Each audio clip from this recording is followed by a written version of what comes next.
या जो ड्रग तस्करीचा आरोप तुमच्यावर करण्यात आलेला आहे तर त्याच्याबद्दल तुम्हाला नक्की काय सांगायचं आहे? माझा जागेशी काही संबंध नाही. उबाटा आणि काँग्रेसच्या काही नेत्यांनी माझ्या विरोधात केलेले आरोप बिनबुडाचे आणि निराधार आणि खोटे आहेत. केवळ सनसनाटी निर्माण करण्यासाठी ते केले जात आहेत. एमडीचा साठा जिथे सापडला ती जमीन भोईन शेतकऱ्यांच्या मालकीची आहे. तो कारखाना किंवा जमीन माझ्या मालकीची नाही. ती जमिनीशी माझा कोणताही संबंध नाही.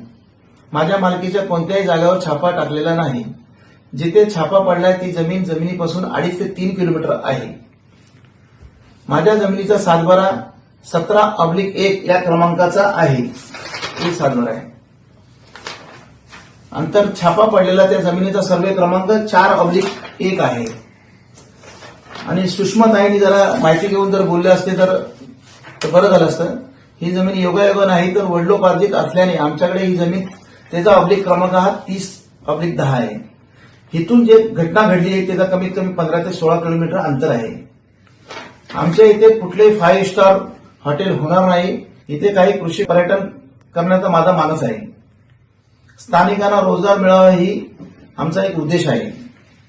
आमची ही जागा रणजित शिंदेना विकण्यात आलेली आहे. त्याचे कागदपत्र बी आमच्याकडे उपलब्ध आहेत. रणजित शिंदे हा कुठे फरार झालेला नाही, तो गावातच आहे. तुम्ही त्याची खात्री करू शकता. पोलिसांच्या एफआयआर मध्ये बी रणजित शिंदे यांच्या नावाचा कुठेही उल्लेख नाही. त्याचा या गुन्ह्यात कोणताही संबंध नाही.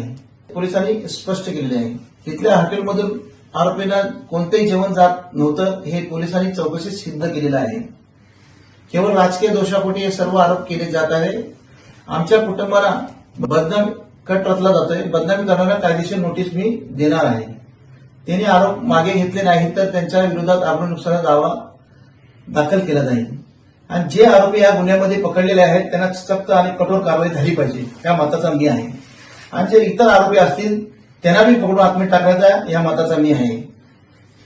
तर मी एक मीडियाला विनंती करतो, खोटे आरोपींना बळी न पडता वस्तुस्थिती तपासून बातम्या प्रसिद्ध करावी ही विनंती मी करतो.